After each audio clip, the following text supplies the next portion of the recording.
রাজ্যের স্থায়ী কর্মচারী থেকে শুরু করে অস্থায়ী কর্মচারী সকলের জন্যই অত্যন্ত খুশির খবর। কেন? কারণ যে আপডেটটা পাওয়া যাচ্ছে তাতে করে এতটাই জানা যাচ্ছে, শুধুমাত্র স্থায়ী কর্মচারীদের যে ডিএ বৃদ্ধি পেতে চলেছে ২২ তারিখের বাজেটে, তেমনটাই নয়। বাড়তে চলেছে অস্থায়ী কর্মচারী বা চুক্তিভিত্তিক কর্মচারীদেরও বেতন। রাজ্যের সমস্ত প্যারা টিচার থেকে শুরু করে আইসিটি, কম্পিউটার টিচার বা শিক্ষাবন্ধু থেকে শুরু করে সিভিক ভলেন্টিয়ার, এমনকি আশাকর্মী বা আইসিডিএস বা এসএসকে, এমএসকে, সকল প্রকার কর্মচারীদের বেতন বৃদ্ধি পেতে চলেছে আগামী কয়েকদিনের পরেই। অর্থাৎ চলতি মাসের ২২ তারিখে যে বাজেট পেশ হতে চলেছে, চলতি আর্থিক বছরের আগামী ৮ মাসের জন্য, তাতে বৃদ্ধি পেতে চলেছে স্থায়ী কর্মচারীদের বেতন, তেমনি একই সাথে বৃদ্ধি পেতে চলেছে অস্থায়ী কর্মচারীদেরও বেতন। যতদূর জানা যাচ্ছে, স্থায়ী কর্মচারী যারা রয়েছেন এবং শিক্ষক শিক্ষিকা যারা রয়েছেন, প্রত্যেকের ক্ষেত্রে তাদের যে ডিএ সেটা কিন্তু বাড়তে চলেছে 14 থেকে 15% মতো। অর্থাৎ কারো বেতন বৃদ্ধি পেয়ে যাচ্ছে এক ধাক্কায় প্রায় ২,০০০, কারো বা ৩,০০০, কারো বা ৫,০০০, ৭,০০০ পর্যন্ত, এমনকি কারো তারও ওপরে।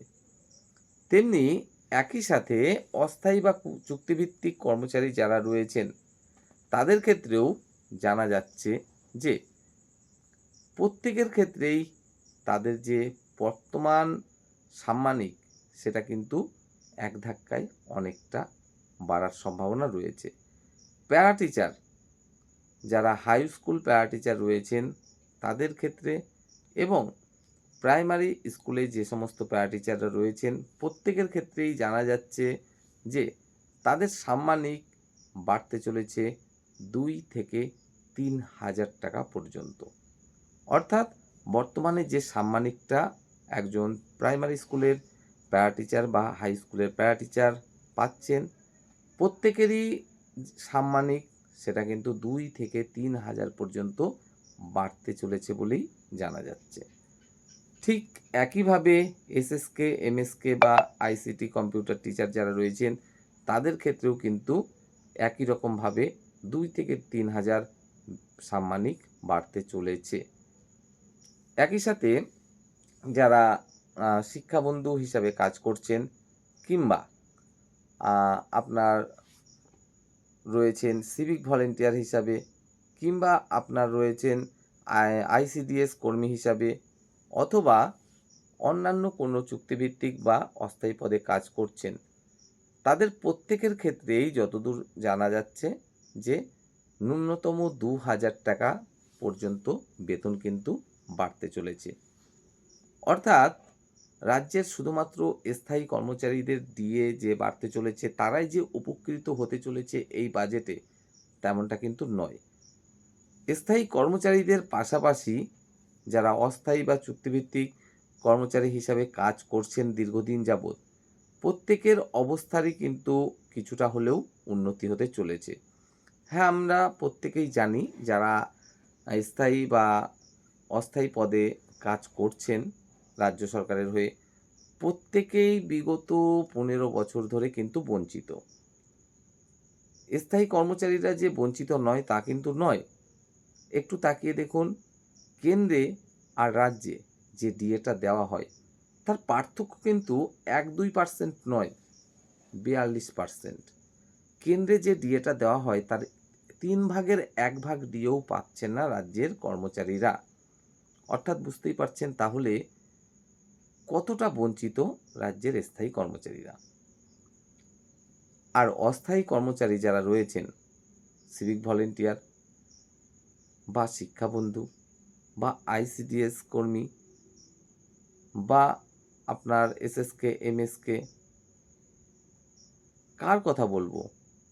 প্রত্যেকেই যে সাম্মানিকটা পাচ্ছেন বিগত 15 বছর ধরে, তাতে করে সত্যিই কখনোই সম্ভব নয় সুষ্ঠুভাবে একটা সংসার চালানো।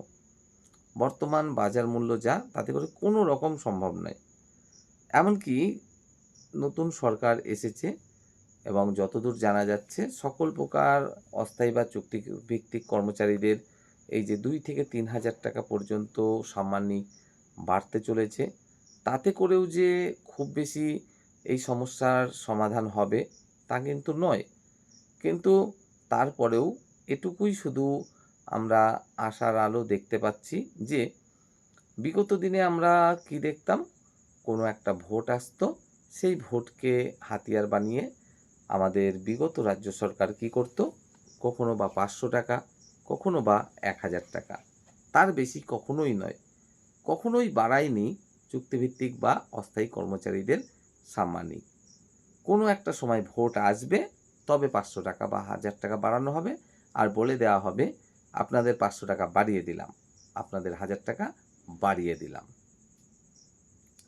আর স্থায়ী পদে যারা চাকরি করছেন তাদের ক্ষেত্রে কি, কেন্দ্রে বছরে 2বার করে দিয়ে দিচ্ছে, সেখানে রাজ্যে 1বার। কেন্দ্রে 2বার 3% করেও যদি ন্যূনতম দেয়, তাহলে আমরা দেখছিলাম কত, 6% দিয়ে বৃদ্ধি পাচ্ছে।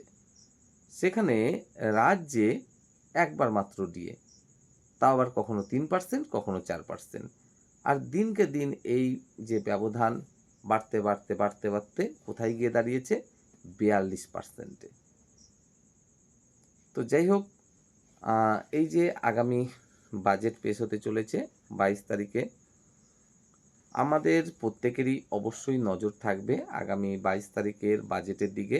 কারণ বর্তমানে যারা সরকারে রয়েছেন তারা কিন্তু আমরা দেখতে পাচ্ছি সরকারে আসার পর থেকেই কোনো রকম সময় নষ্ট করছেন না, যে কাজগুলো অবশ্যই করা উচিত একজন সরকারের।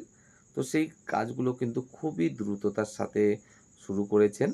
যেমন 100 দিনের কাজটা অবশ্যই আনা উচিত ছিল পশ্চিমবঙ্গে, সেটাও শুরু করেছেন।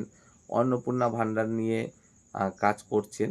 এখানে যেহেতু প্রচুর দুর্নীতি রয়েছে, তাই সেগুলো পরিষ্কার করতে একটু সময় অবশ্যই লাগছে।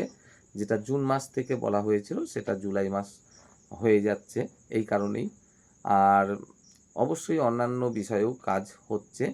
এই বিষয় নিয়ে অবশ্যই একটা আগামী ভিডিওতে আমি পুরোপুরি আলোচনা করতে চলেছি, সেই ভিডিওটা অবশ্যই দেখবেন।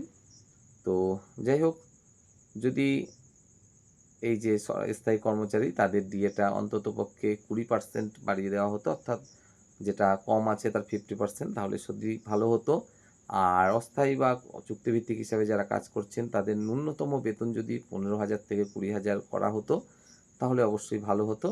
তবে দেখি এখন কি হয়, যতটা হবে ততটাই লাভ, এটুকুই বলতে পারি।